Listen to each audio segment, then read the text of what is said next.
Good morning, YouTube. It is January 23rd, 2024, 9:15 a.m. Central Standard Time. You can't make this up, folks. You can't make this up. The moment I go live on playback.tv/SolidBias, which is where you can check these out every morning, 9 a.m. Central Standard Time. The moment I go live on playback.tv/SolidBias, a trade breaks, and a pretty sizable one at that, I might add.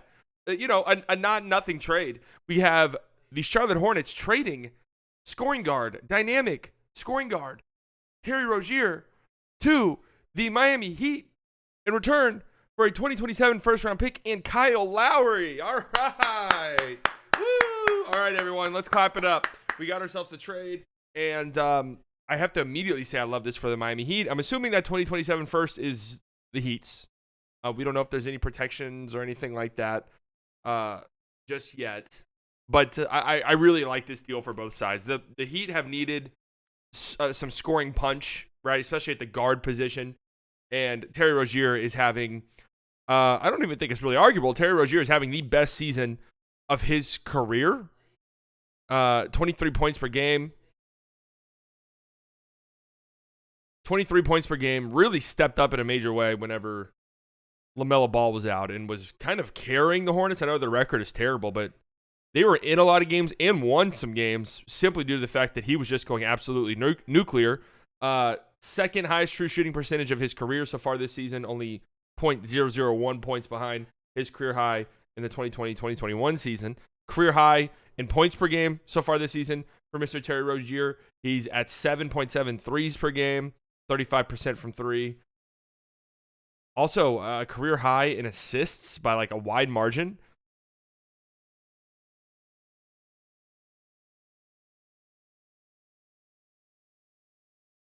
I think this is a really, really nice pickup. Terry! I think this is a really nice pickup for the Miami Heat. And I also think it's a pretty solid return for a guy like Terry Rozier. You get a future first-round pick. You also get Kyle Lowry, who we're assuming gets bought out.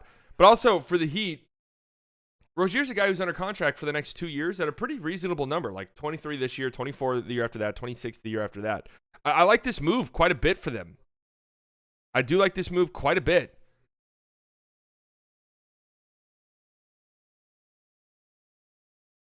I think this is a nice get for a team that's needed some offensive firepower and some guys who could just get buckets. Just get buckets. Heat culture is cool and all of that. We know what Jimmy Butler can be in the playoffs. We know, Hero's had some ups and downs this season, but he's been pretty solid. What they desperately need, though, is just a consistent bucket getter. And they get that in the form of Terry Rozier. And they upgrade at Kyle Lowry. They're much different. Kyle Lowry is much more of a quarterback of the offense, especially at this stage in his career. Oh, the 2027 first includes protections. So there you go. What was just tweeted out that the 2027 first includes protections. And that right there is a home run trade, ladies and gentlemen, for the Miami Heat.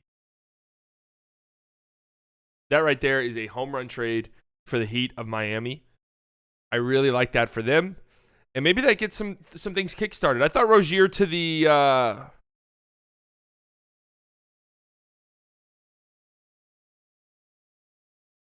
I think Rozier to the Knicks was something I thought was possible.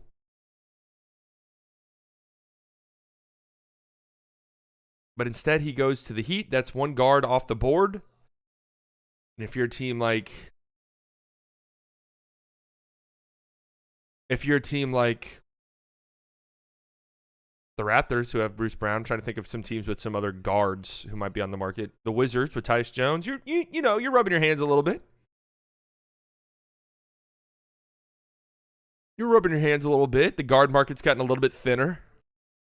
This is who the Miami Heat are getting. Osama should have hooped instead of trying to kill people because he's tall as hell.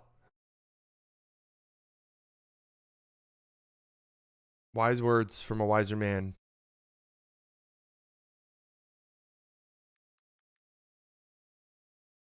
Wise words from a wiser man. So what does this mean now moving forward? The Hornets, obviously, we always knew that they were probably going to be sellers. Does this kickstart something for them? Is P.J. Washington next? Is Miles Bridges next? Or is this kind of what they're going to do? Just kind of this move right here. While we talk about the Hornets, Brandon Miller was amazing last night. We'll talk about that game in further detail in a bit because it was just a hilarious game. I watched it this morning. And again, I'm assuming that this means Kyle Lowry's getting bought out, which leads to some interesting potential destinations for Kyle Lowry. Just off the top of my head, teams that could desperately use like a guard in the buyout market for cheap. I'm thinking like the Phoenix Suns immediately. Can they do that? Because I know there were rules about if you exceed a certain like apron.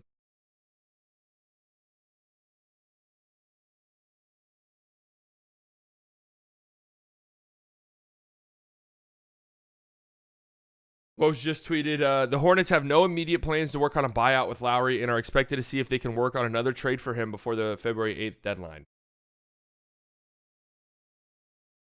I highly doubt it. This is the right thing to say, though. It's the second apron, right? Or the Suns that much over? One of the aprons, if you exceed it, you're not allowed to buy out guys, right? Or you're not allowed to like sign buyout players who are making a certain amount of money. I don't know. It's all fucking confusing. I'll have to wait until somebody who knows what they're talking about clarifies stuff. Someone just said Embiid is the NBA Dak. That's disrespectful to Joel Embiid. Let's just be serious.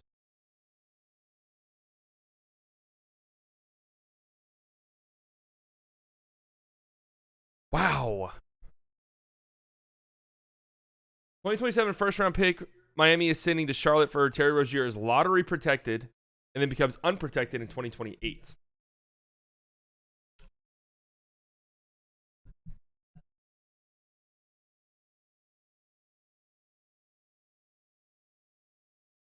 You never know. 3 years from now, that's a long time in NBA years. By the 2027 draft, that'll be Rozier in the last year of his contract. Jimmy will be a little bit older. You never know. Actually, Rozier will be done with his contract. You never know.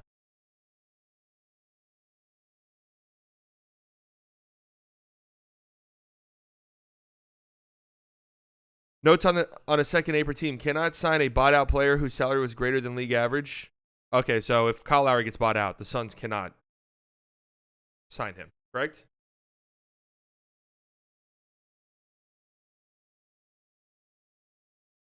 He got their version of Dame.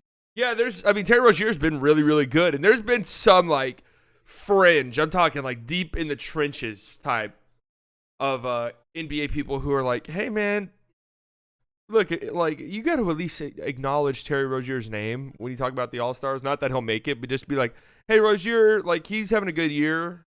And like if 5 people got hurt, this was specifically from a Suns writer. Okay, so the Suns aren't in play for Kyle Lowry if he gets bought out. I'm trying to think if they could trade for him, but there's no way they have the contracts to put that together. But yeah, teams that need a backup point guard. Kyle Lowry is even in his older age, Heat fans didn't love him. I think a lot of that had to do with the fact that he was making $30 million. But being bought out kind of changes some things.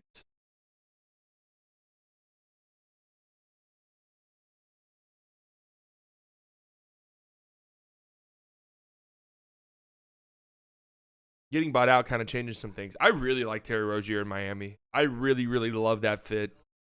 I think that is a great, great, great move.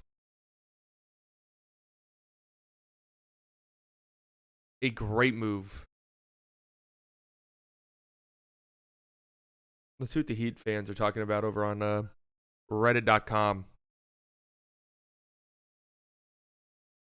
Lowry in a first should get it done. At least we continue to develop Jovic. Yeah, I mean, they don't trade any of their young guys. A future first-round pick for a guy who's under contract 2 more seasons.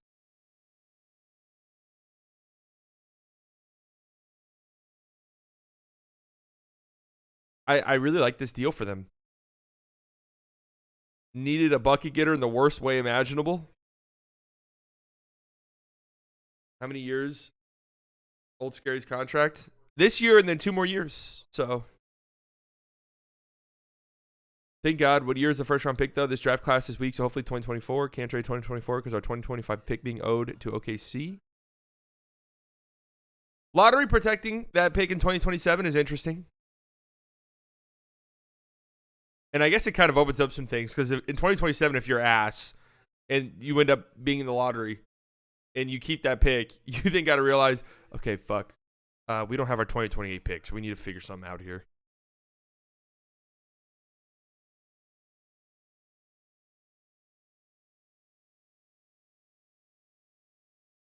Yeah, here we go. Why is that a thing now? I see a lot of Bucks fans coping right now. They're scared. Really?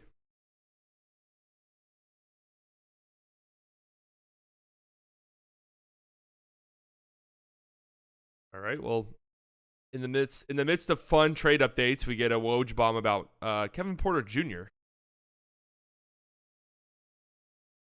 Former Rockets guard Kevin Porter Jr. has reached a plea agreement of reckless assault in the 3rd degree and harassment in the 2nd degree involving his case with former girlfriend and WNBA player, I don't know how to pronounce that, in Manhattan criminal court. Miami doesn't have their 25 or 27 picks, so they can't make any home run trades anymore. Yeah, that does mean that they're probably, especially for the rest of this trade season, unless it's just swapping contracts or something like that, but it's funny because I've seen all these graphics comparing Rozier stats to Dame's this year, so the Heat still kind of got a version of Dame. Yeah. I mean, Rozier's been really good this season. He's a tough bucket getter who has playoff experience. I mean, it's been a while, but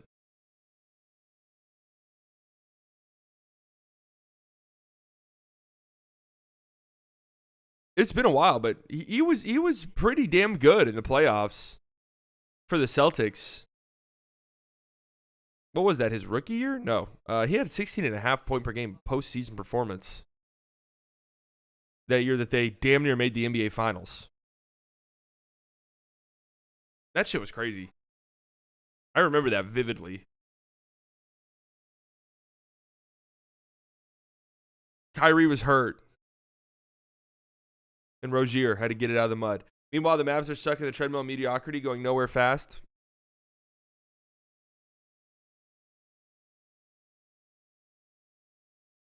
Lots of updates.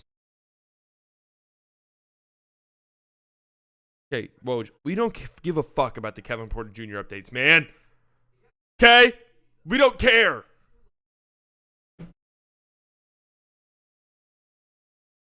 They really throw the horrible NBA stuff along with the breaking trade news stuff? Do they even need to send that out? Like, I'm just like, why does Woj have to report on that? Guy's not even in the league.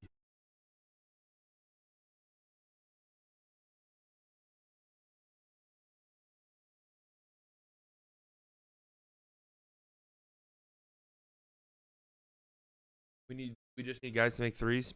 So I do wonder now. I feel like that's a pretty solid return. I feel like that's a pretty solid return for the Hornets. I do wonder what the price to get PJ Washington would be now. And someone mentioned it earlier. This does kind of open, hey, maybe Jaden Hardy becomes a little bit more interesting.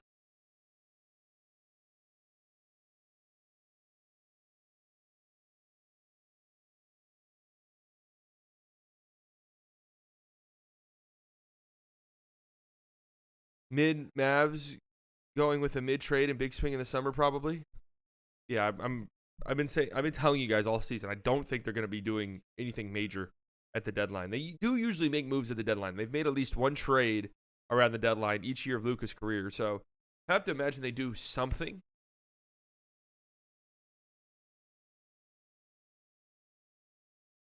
Hornets want Hardy and Josh for Lowry and PJ. So I was just thinking about this.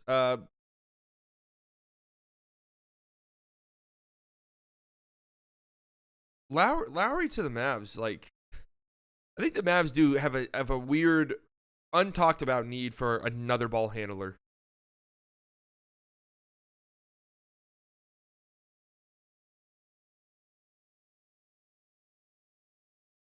Look me in my eyes and tell me this man in this video doesn't drive a Harley Davidson. No, I don't. I drive several Lamborghini motorcycles.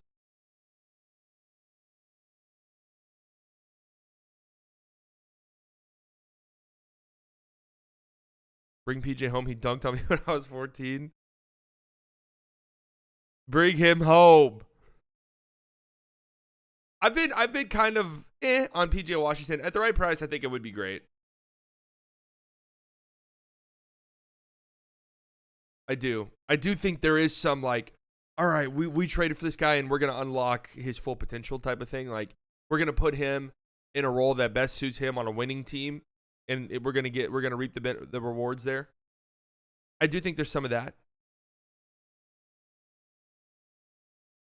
So we shall see. But this is a great trade for Miami right now. Some weird overlap maybe between Rozier and Hero. Kyle Lowry was kind of the quarterback of their offense in a lot of ways. I'm interested to see like what would you be willing to trade for PJ though?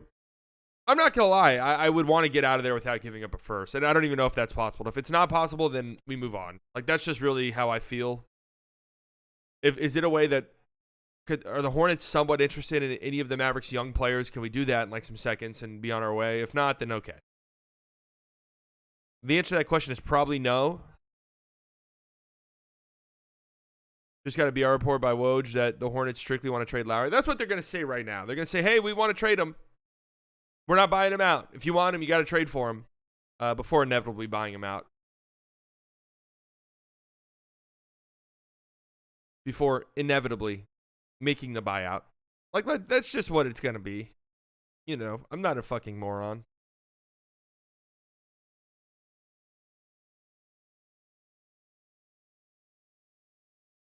Would you give both Hardy and Omax if no first-round picks involved? I would try to negotiate down from Omax. I mean, you got to include some salary. I would try to negotiate down from Omax.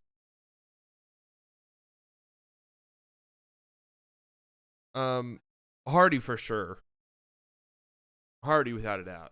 Rozier for Lowry and a 24 first and a 26 second. Oh, yeah. Yeah, NBA U did cook. I did see that. Damn near called it. Tuti, I would say 27 first that's lottery protected is a much more valuable pick than 24 first. I really wish the Mavericks had their 24 first to throw around in trades. I'd be throwing that bitch in every trade. Hey, who wants it?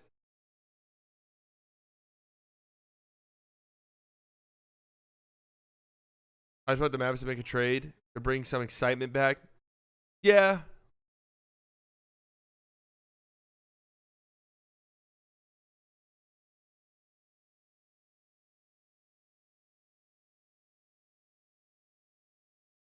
Yeah.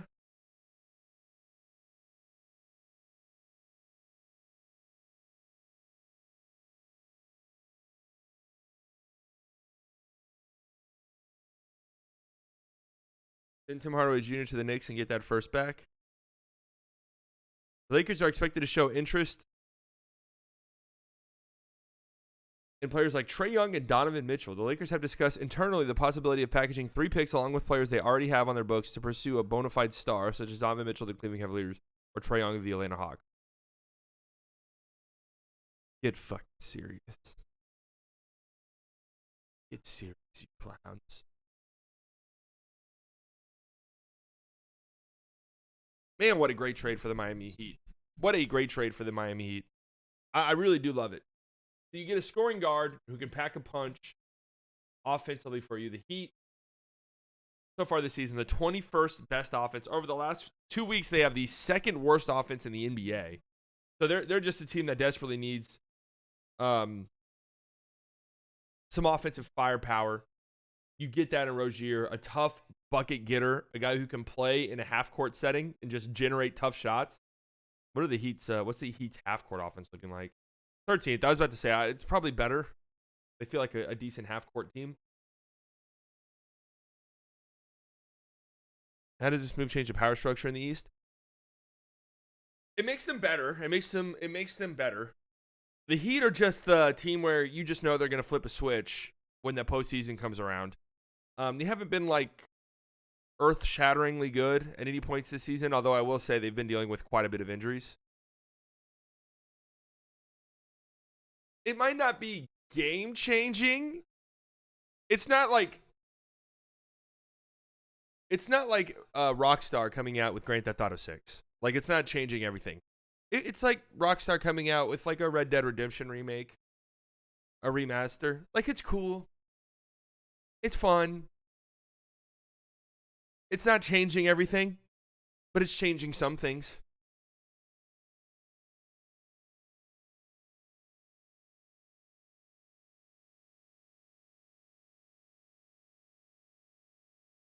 Currently constructed in a 7-game series, who you taking, Mavs or Heat? I'll go with the Heat. But to be fair, though,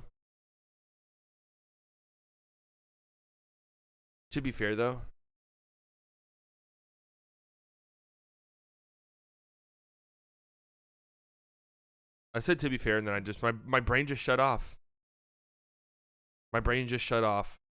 I don't even know where I was going. Oh, to be fair, I'd take the Heat over a lot of teams. They've been there a million times, and they're a playoff team. They're incredibly well coached. They play really good defense. They have guys who just turn into absolute monsters in the postseason. So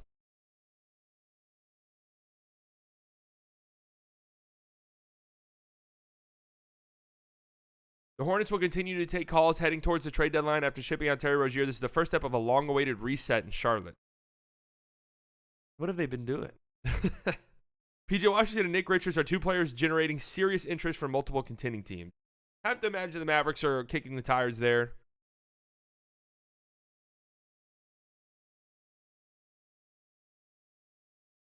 Feels like anyone else interested in PJ can beat our offer, though. I don't know. There might not be teams I want to give up a lot for a guy like PJ Washington, but you never know. I've been trying to warn you guys, though, literally the entire season. The Mavericks are in such a weird spot with their trade assets and what they have to give. And it makes figuring out trades and all of this very, very difficult. It just does. They don't have like any sizable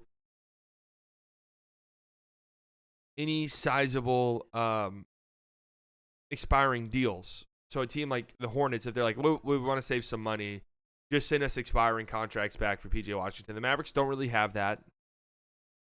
If they do trade their picks, the way that it's all set up, they owe a 2029 first to the Nets. They still are waiting for this pick from the Knicks to convey.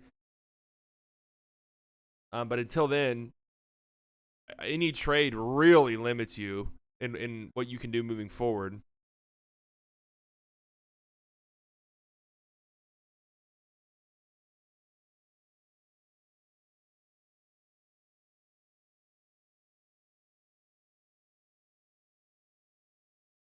I think people don't understand where the Mavs are realistically at. They are behind a few years in team building because of the huge swing they took really early. Yeah, that's true. But anyways, this Rozier trade, a nice one for the Heat. I really like it. I do kind of like that return for the Hornets. I'm not entirely sure what the market would have been, but you get a big time expiring deal in Kyle Lowry that maybe you can flip. I really kind of doubt it. But maybe you can flip Kyle Lowry to someone else just for some assets, maybe like a second or something like that.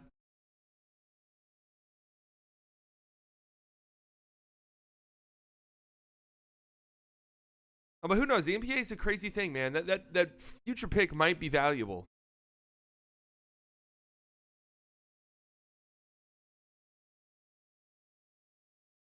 That future pick might be valuable.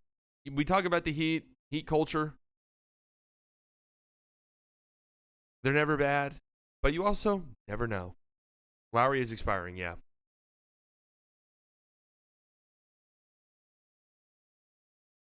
What do you think is the price for Tim Hardaway Jr.?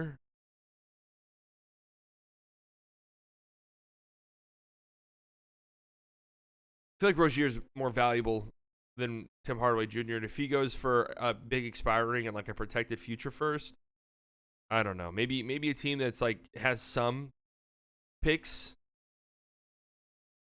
he's like willing to part with like a 2024 a bad pick in this draft. I'm not entirely sure though.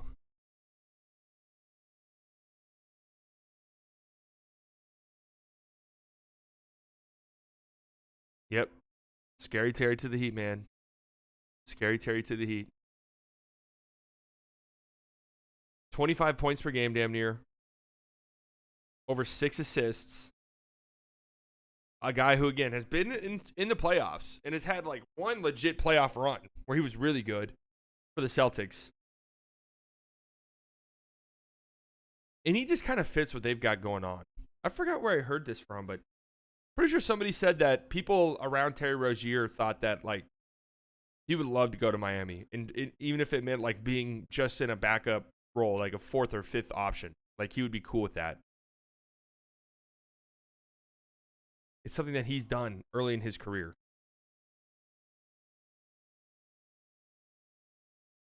So I love this trade for the Heat. I do. It's great. I know they had the fans might have had their sights a little bit higher, obviously in the offseason with Dame.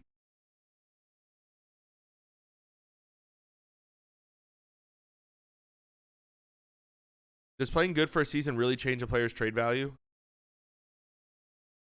Um, Dude, can Woj stop tweeting about Kevin Porter Jr., please?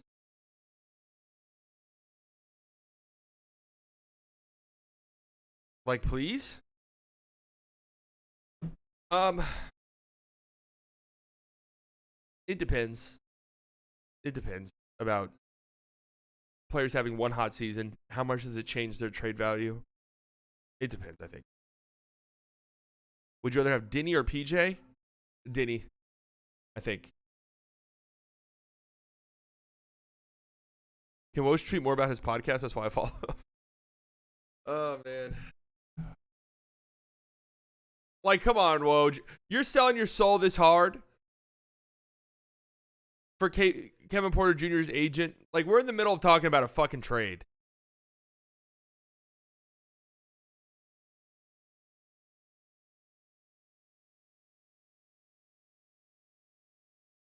Okay, this is actually... Thank you for sending this tweet. I was looking for a tweet very similar to this. Thank you very much. This is right, actually. So neither a bought-out Lowry or Hayward could sign with any of these teams. Heat, Nuggets, Warriors, Bucks, Clippers, Celtics, Suns. Really? The Heat? Oh, man. I've seen Heat fans think like they're going to dominate. They're going to dominate the...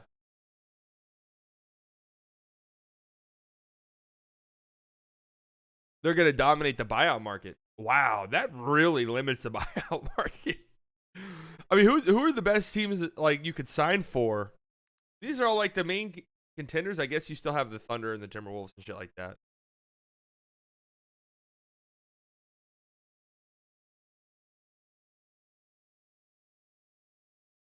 Really interesting.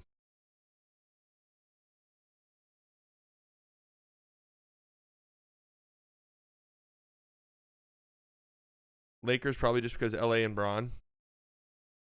Well, now I'm looking at the non. Now I'm looking at the non-buyout teams who might need a point guard. Lowry to the Knicks just makes all the sense in the world, huh? Villanova guy.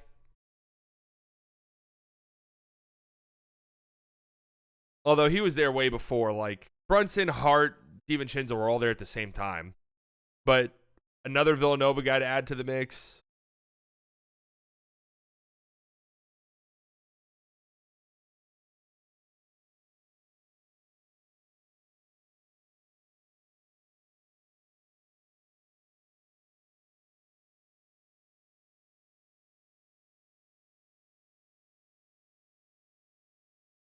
Is Mark Cuban washed? Because with Dirk, we were winning 60-plus games consistently. We'll talk about the Mavericks more here in a second.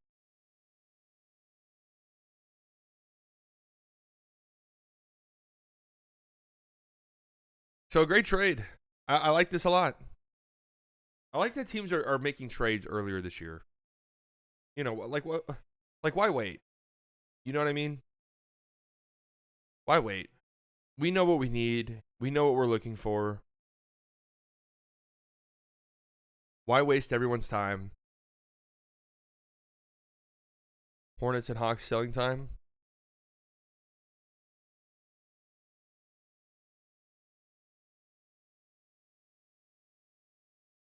And apparently this means more moves on the horizon for the Hornets. So here we go. Buckle up, ladies. We are now approaching 2 weeks away from the trade deadline. I was gonna wait until to do my trade deadline prediction video a week before the deadline. That was my hopes and dreams. But maybe I need to expedite this. Maybe I need to expedite this. Maybe I need to speed this. Maybe I need to speed this shit up, huh? Just do it this week. I think the trade deadline prediction video I did last year literally took me like 50 hours of work and research to make happen. So I'm really gonna have to get down to it. You know what? I might do it. I might commit to doing it tonight, like starting the process. Let's do it. Fucking do it. So Toronto needs to acquire all of the Canadians and Knicks, all the Villanova players. Yeah, exactly. Exactly. Saw some dude's video talking about trade of the Spurs. What y'all think? I would love that. Send me your audio. I'm a professional audio engineer, so I can help. Does my audio sound bad? I would appreciate some help. I know he's just being nice. I'm just asking though. Max develops a 3-pointer, mid-ranger, and Hezzy pull up in the offseason, we might be some serious contenders. Yeah, true. Appreciate that, Bacons. You're a great guy for that. You're a great guy. All right, so that's a big trade. That's a pretty sizable move right there. I really like that move for the Miami Heat. I think it's a decent return for the Hornets. We don't know what the market was really. I think you would have liked that pick to not be protected, to be honest with you. And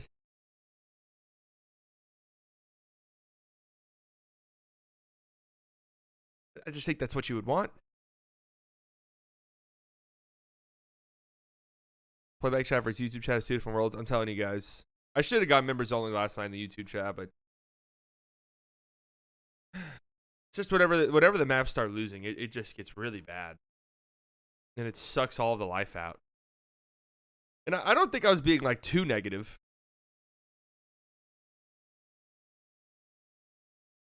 During the game yesterday. A little bit frustrated, but well, the Terry Rozier trade buried the lead a little bit here. Joel Embiid, 70 points last night.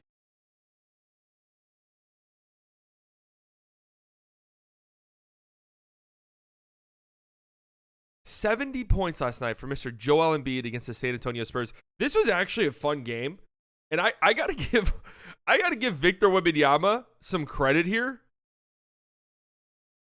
because he also went off.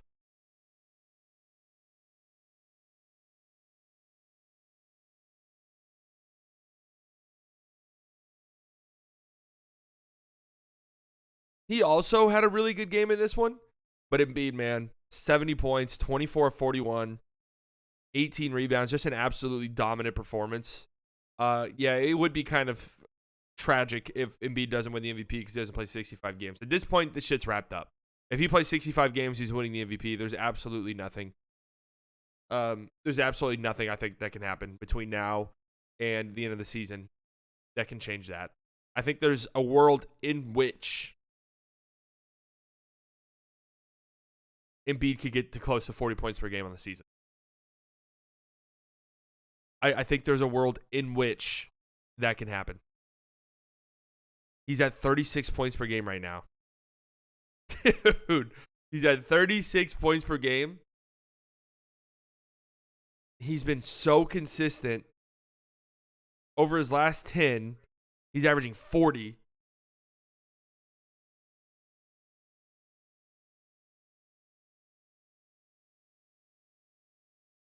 I think there's a possibility where he could get up to 40 points per game, which would just be absolutely unbelievable. I mean, 36 points per game is already unbelievable.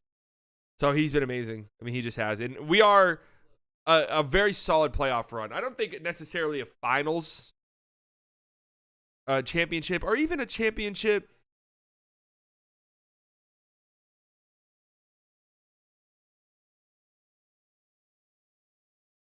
Any or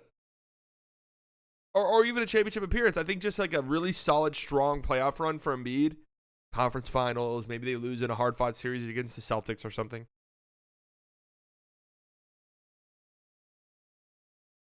Could absolutely solidify this as one of the greatest seasons of all time. Another playoff pants shitting changes everything.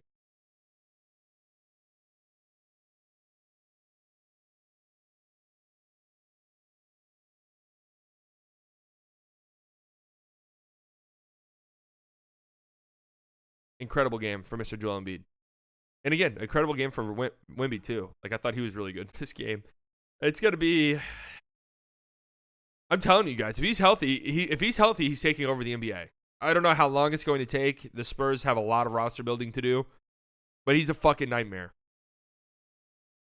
He is an absolute nightmare.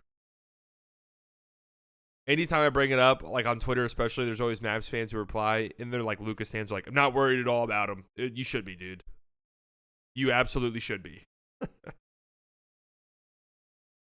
What if Embiid dominates regular season, wins MVP, and loses first round against the Knicks or Pacers? That would be really bad for him.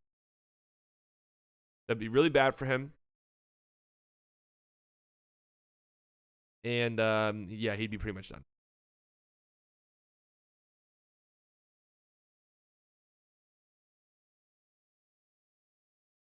We had another huge scoring game. Karl-Anthony Towns. Now, there's a big difference between these ones.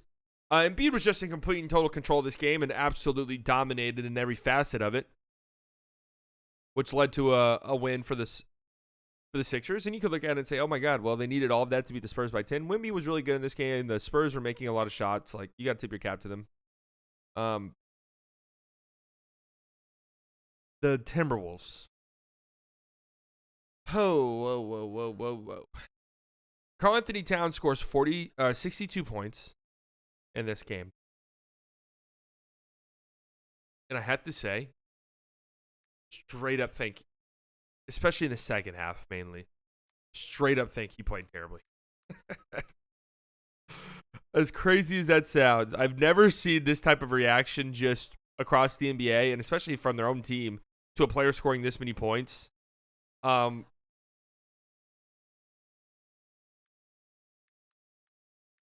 The fourth quarter of this game was an absolute disaster and kind of embarrassing.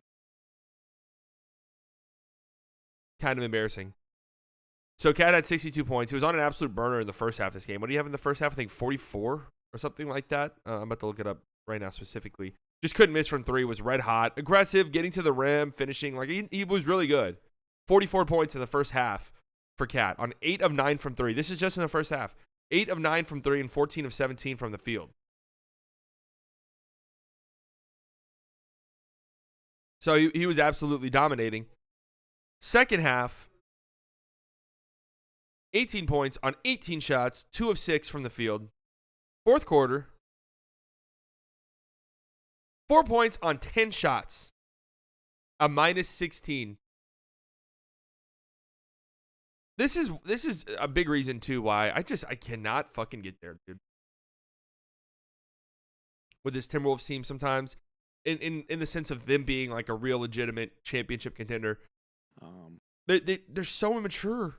Like, they just have so many moments, so many terrible turnovers, so many horrible decisions. You know?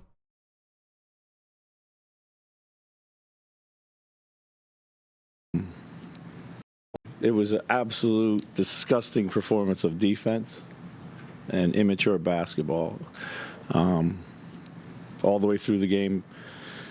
So it really didn't slip away. It had been there from the jump. So this is what happens when you have this type of approach. That's insane. That's actually insane from a coach.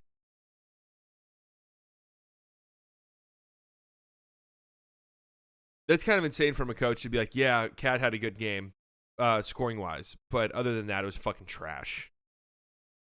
Is this Finch's I'm not playing, I'm watching? No, this feels like Chris Finch's we're never doing that shit again. I don't give a fuck how many points you have.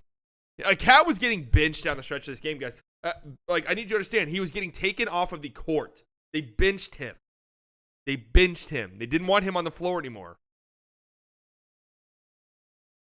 And watching the game, I went back and I watched it this morning. The Hornets aren't done dealing yet and plan to continue accumulating future assets ahead of the February 8th trade deadline. PJ Washington's a maverick, guys. Just is. I don't make the rules.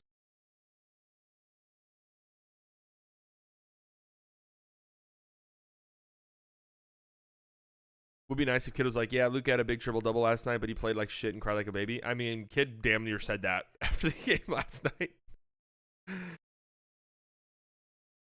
I just joined Lowry's getting traded. Well, Terry Rozier, yeah. I don't know if Lowry's the headlining piece on the trade, but yes. Yes.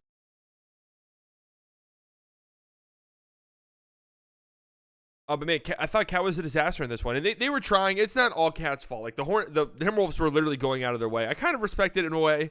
Like they were going way out of their way to try and get Cat the ball. Anthony Edwards specifically, and in this game,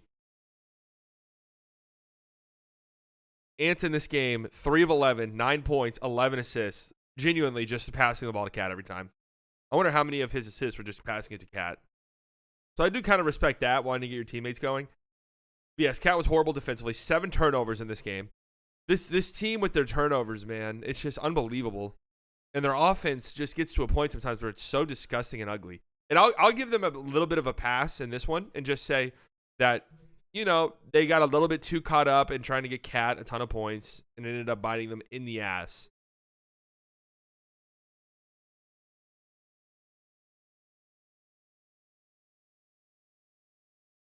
They weren't even feeding him that well. They should have been giving him catch and shoot threes. Well, he got a lot of catch and shoot threes. There's a lot of defensive breakdowns in this game from the Hornets, even after Cat was like on fire. And your game plan should have been, there's no way we're letting him shoot another wide open three. There are plenty of pick and pops where he's just by himself, and the Hornets just miscommunicated or, you know, somebody fucked up. But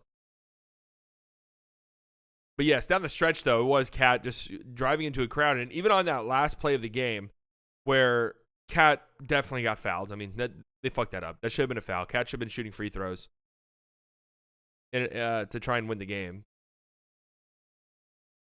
But even then, you look at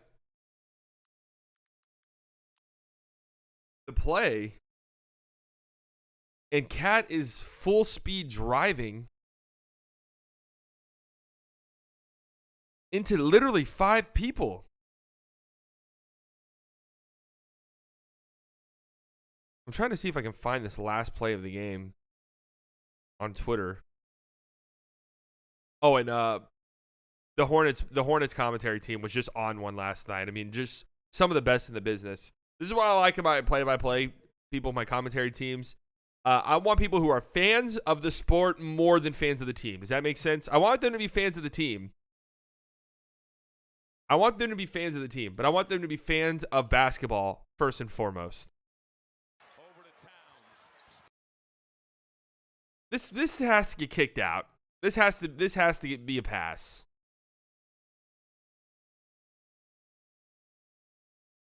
It's actually great defense by Leaky Black right there. He does foul him, but that's great help defense. Comes out like a perfect time. I still think Cat could easily kick this to the corner. Right? Like, is this just Monday morning quarterbacking it? Or does this feel like a kind of a clear and obvious kick out?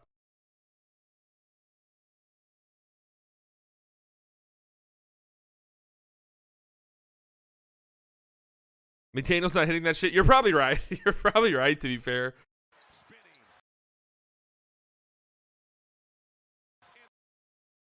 I mean, even if Cat doesn't get blocked there by Leaky Black, does he even make this? That's a great contest by PJ Washington. Vertical, hand straight up.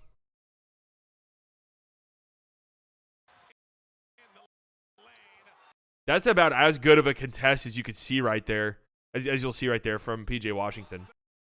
And Leaky Black, who had a pretty nice game in this one. He hit some clutch free throws to ice the game, and the Hornets commentator, I love Leaky! I don't know why I just had an alarm for 10 a.m. go off. That just scared the shit out of me.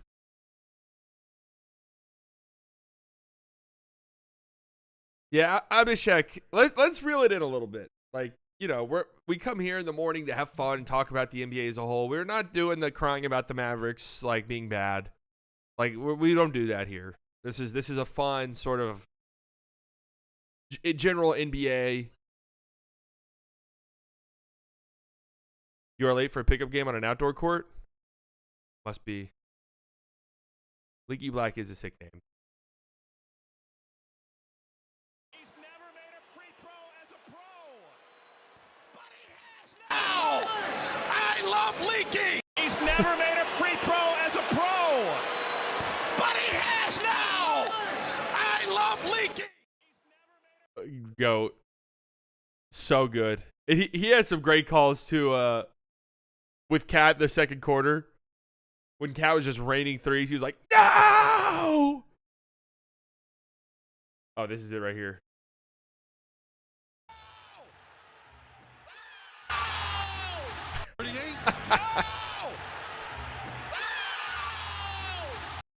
Again, fans of basketball first.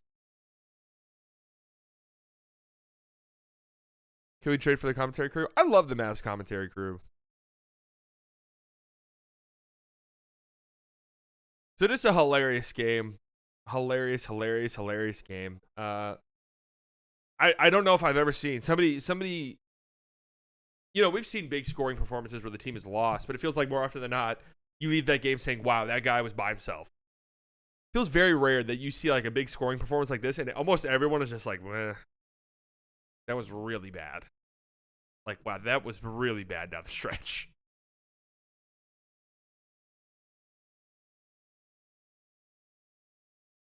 Yeah, Followell's the GOAT. Future Amazon employees Mark Skin and Hart. Yeah, probably. Yeah, this the Sixers game was on the Amazon thing. Is that the first time they've done that? Kings commentary not terrible. So I like Mark Jones. I don't like him paired with Doris Burke. I've already mentioned that a million times. I like both of them individually. Sometimes the catchphrases can be a little much.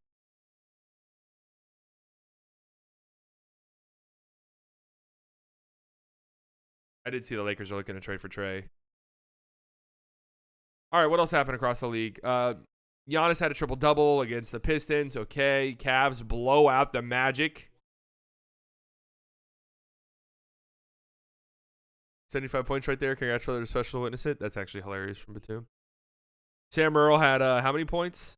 In this one, 26 on 8 of 13 from 3, 8 of 13 from the field. He's a shooter.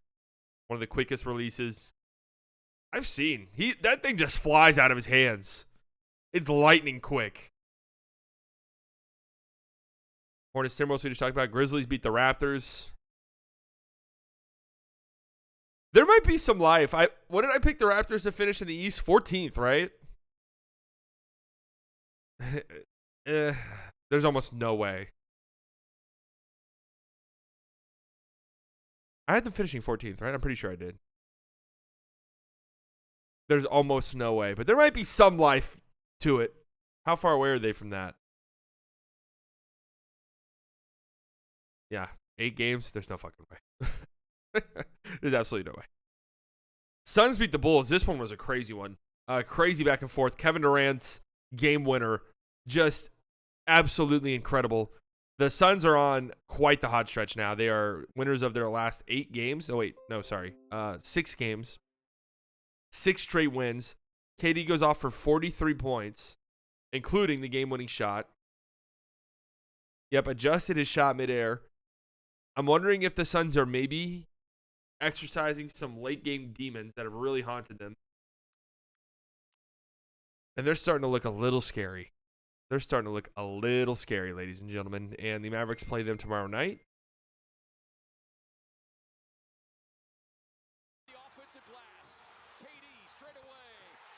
Oh, this isn't what I wanted.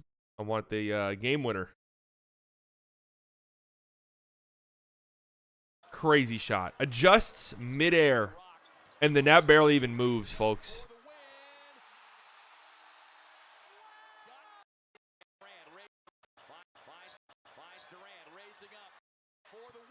The net barely even moves. Crazy shot, man. Crazy shot. They're figuring it out. They're figuring it out. Their schedule has been kind of shit.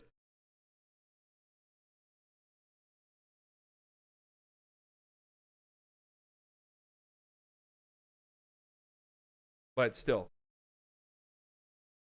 6 straight wins. Maybe they're turning a page. I would love to be on that type of shit, to be honest with you. I would love to be on that type of shit. But alas.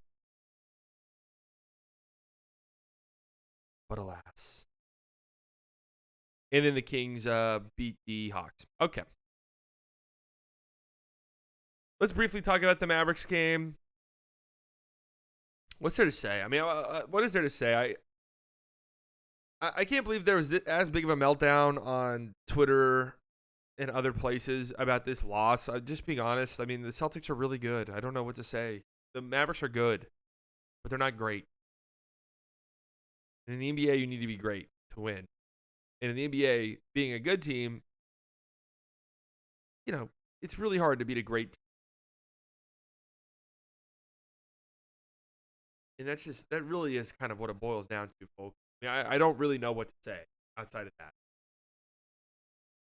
I don't really know what to say. The Mavericks are in a process, and when it comes to their roster construction, they signaled that in the offseason.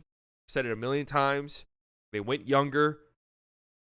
They drafted a guy, 12th overall, who most consider to be a project. I think the Mavericks probably themselves considered to be a project when they drafted him. If they were just being brutally honest, they would probably tell you, yeah, like we didn't expect him to be this good this quickly. And Derek Lively.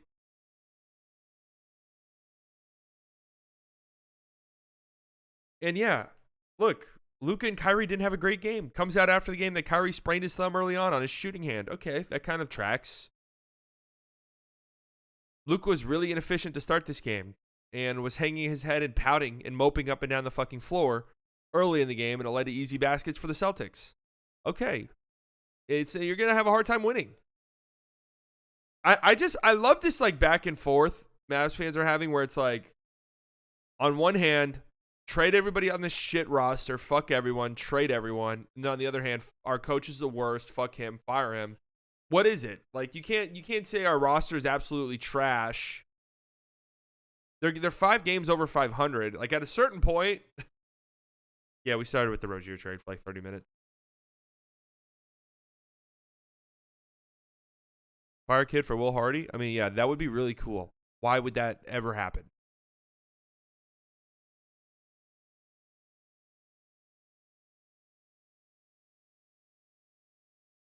Sure we can.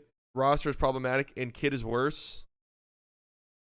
But I guess my point is it's like they're 5 games over 500. They're like on track to exceed their preseason win total from Vegas. I don't know. Maybe it's not as bad as people are making it out to be. Has it been frustrating at times? Yes. Do I wish that they would have a consistent stretch of basketball? Yes. But like, I don't know. It's just like,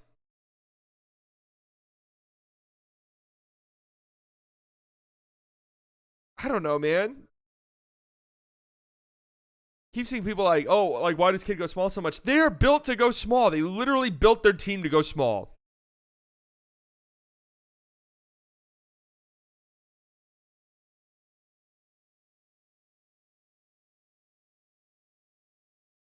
You now have a GM with things seriously to the plan. He was given a bad hand and he's making things happen. Yeah, the Mavericks. The Mavericks, I don't think they were even that horrible for most of the game defensively. They had some stretches where they clamped up and played some pretty good defense. I actually thought their small ball last night, everyone was mad about Lively not playing. I thought their small ball was not bad. Like, I thought Maxey did pretty good defensively. The problem with the Mavericks roster-wise right now is you look at the Celtics, and they have a bunch of really good two-way players. Everybody they play is a really good two-way player. You don't feel badly about them defensively, and offensively, you feel like they can help you out in a lot of ways. Like Derek White was bad last night, but usually he's really good.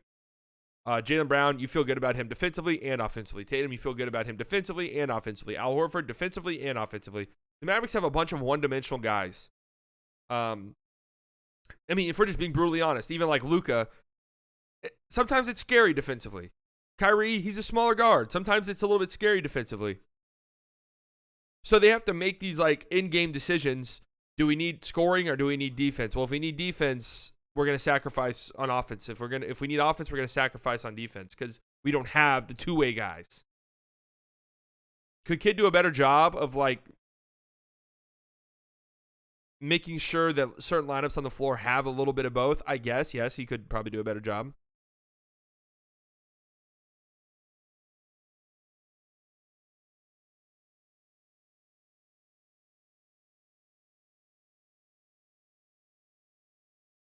But I don't know. I don't know how you could watch that game last night. Look at what the Celtics have going on. And then look at the Mavericks and be like, oh my God, they lost by 9 to this team. Fuck everything.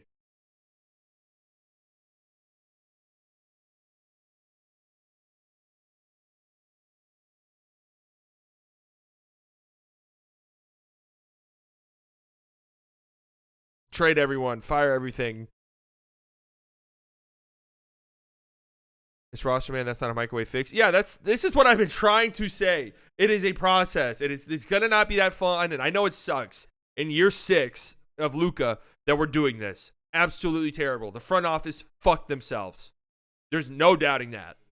There is no denying that. The front office is currently paying dearly, like bigly, for mistakes made years ago. Well, yeah, because blaming the coach is the easiest thing to do. Okay? Blaming the coach is the easiest thing to do. And also, there's some copium involved when it comes to blaming the coach. Because in theory, you can just fire the coach and get a new one, and things are going to be a lot better. You know? In theory, you fire the coach, and your life gets better immediately. Boom, we did it. We fixed the problem. In reality, every Reddit saying fire the coach. Yeah, every team hates their fucking coach. Is there a team in the league that has liked their coach? Maybe the Jazz, and that's it. In the Heat. Every other team this year, I feel like, has had times where it's like fire a coach. I hate him. Finn, what do you think? I think this is bullshit. Yeah, exactly. Everyone needs to calm the fuck down. I know, right? No, I've seen Pacers fans even upset with Rick. Believe it or not.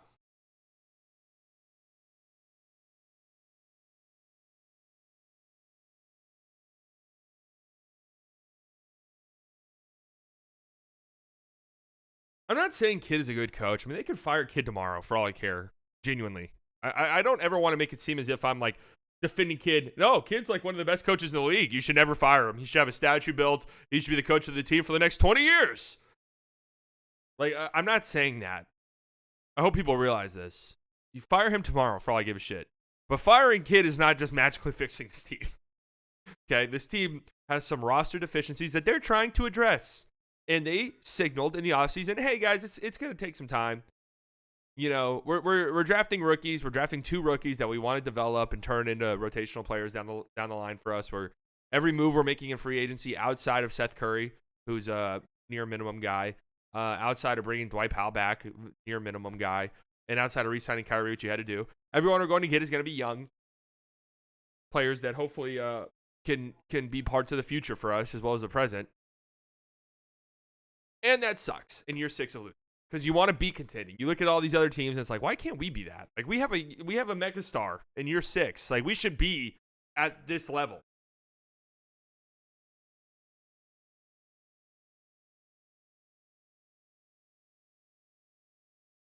And I think one more legitimate two-way guy changes this team dramatically. I don't think one guy propels them to being like real legitimate contenders, but one guy changes things dramatically. 2 guys changes things a lot. So we just have to. All right, Abhishek, come on, bro. You're getting muted or something.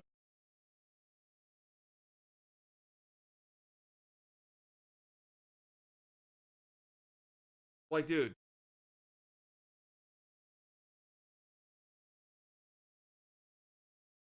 Come on, man.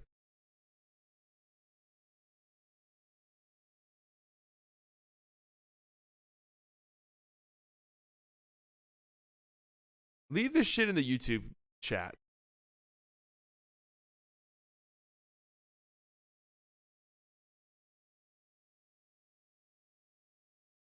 I don't know. It sucks. And you want to know something too? You want to know what the weakness? And I'm just going to come out and say it. I feel more comfortable saying it here than I would on a YouTube stream because then I'll just get yelled at, and I don't like that. What's the biggest weakness of this coaching staff, in my opinion? You know, I'm not an X's and O's guy. I don't know. I can't sit here and tell you schematically like what they're doing is right or wrong. Maybe they're too friendly with their players. Like, because it kind of feels like the players at a certain point aren't going to look in the mirror and fix things themselves. Because how many times were we going to get the, oh, well, the energy wasn't good tonight. And, oh, well, you know, we didn't hustle. And they out-physicaled us and we were soft tonight. How many times are we going to get that? You can blame the coach all you want for that. The coach needs to have them ready. But at a certain point, the players need to fucking be ready to go. At a certain point, the players need to not be hanging their head, pouting, yelling at the refs, walking back on fucking defense. At a certain point, you're a professional, and you just need to do that shit. Okay? I'm sorry. That's just the reality. It's on the coaches. But, you know, your team, have you ever played a sport? If you've ever played a sport, not just basketball, any sport in any competitive way, you know, your team kind of goes as your best player goes. Like, that's just how it is. You kind of follow your best player's lead.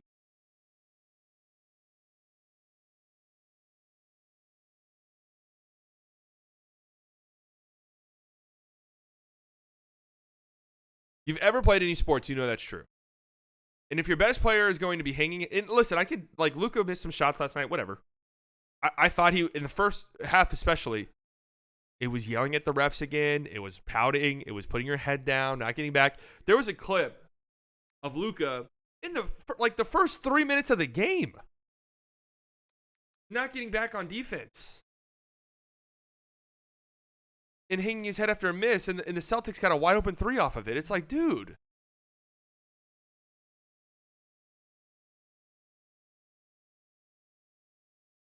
And some of it was just, you know, really strong one-on-one offensive play that at a certain point, you know, you just have to, like, tip your cap. Jaylen Brown made some really tough shots.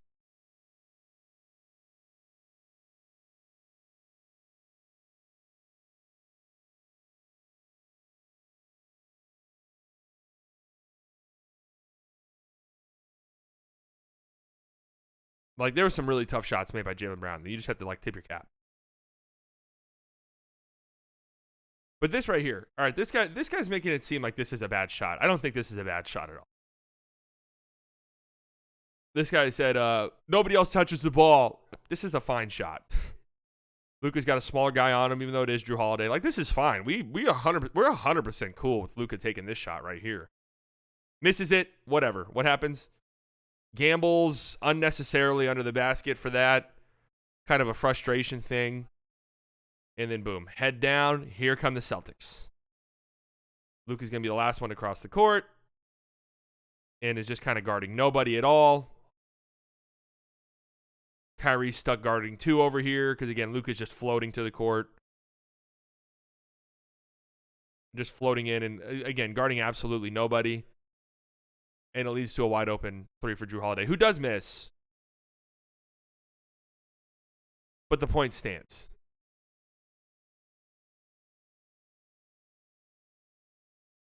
Our problem with the Luka criticism is despite Luka's petulance, he's still one of our better defenders. He was playing Jaylen well at the end of the game. Well, isn't that the thing with Luka? Whenever he's one-on-one and locked in and engaged, yeah, he can be a fine defender. Like, yeah, he got his ankles broke. Yeah, shit happens. It was a nice move. Shit happens. So what? These are the ones that piss me off right here. Luka gets beat one-on-one. I don't care. It's the NBA. It's like damn near impossible to play one-on-one defense.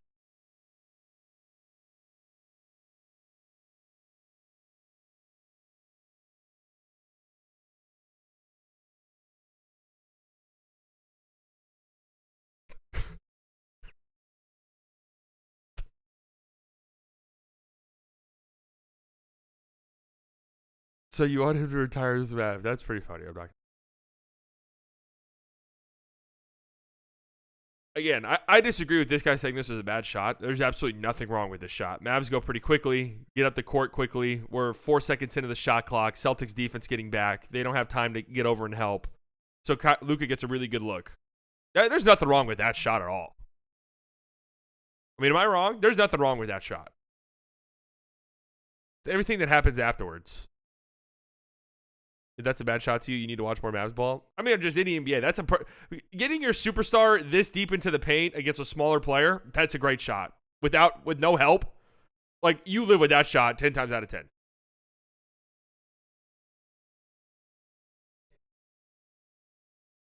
So this is just where I'm at. 3 minutes into the game, we're hanging our head already and not getting back on defense. Like, come on, man. The only reason why I care and get upset is because I think you can be the best player in the fucking sport. Like, we got to weed this shit out.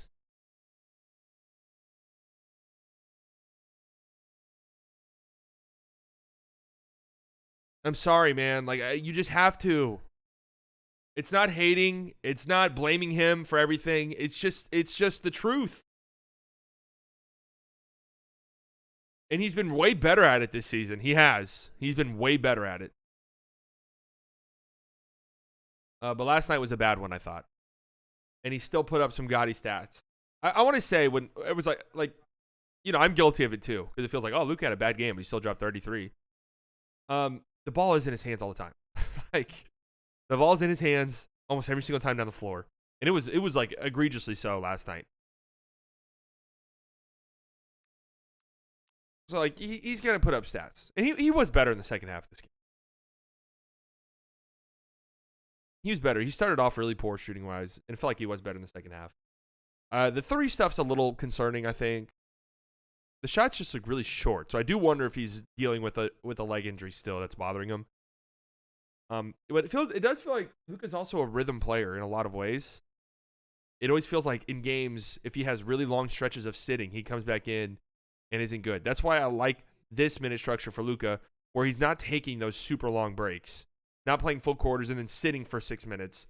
Feels like when he's in a rhythm and going, that's when it's good. So the 4 days off might not have been good for the Mavs and for Luka. Like Luka in the second half, 20 points on 7 of 14.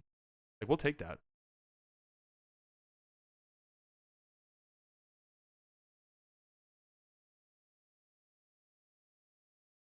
Because outside Kyrie, who's dribbling the ball.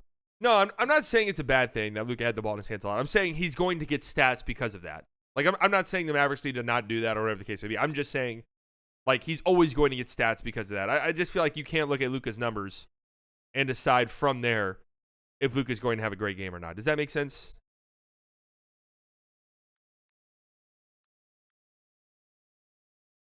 Because, like, if you just box score watch, Luka's almost never going to have a terrible game. 45% usage yet last night. Holy shite.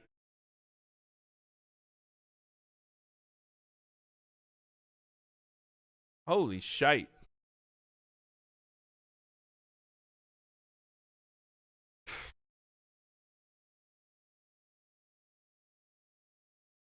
Here's something interesting. Luka's, what is this? 1, 2, 3, 4, 5, 6, 7, 8. 8 lowest usage rate games this season are all wins. The 8 lowest usage rate games this season for Luka are all wins. Now that probably, if I had to guess, and I'd probably guess correctly, a lot of blowouts here. That probably has a lot to do with the fact that that usually means somebody else is on fire. And so Luka doesn't need to go crazy.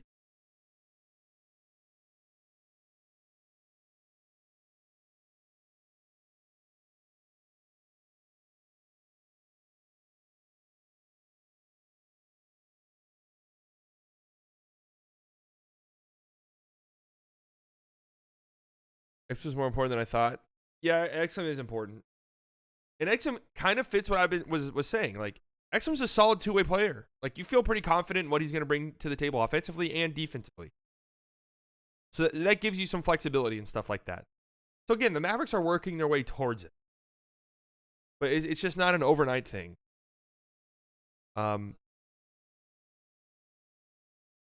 It's just not an overnight thing. And we want it to be as fans. We want it to be as fans.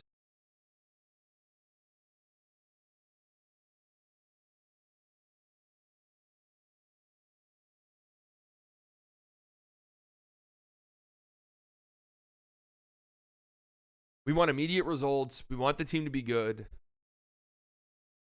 And hopefully we're like a year away from them being really good. All right, YouTube. This was a long one. The Rozier trade happened. You guys can check these out every morning, 9 a.m. Central Standard Time on playback.tv/slightly biased, especially this time of the year. There's so many rumors and so many things happening. You want to come in and check these things out live. Okay? Make sure you guys subscribe. Okay.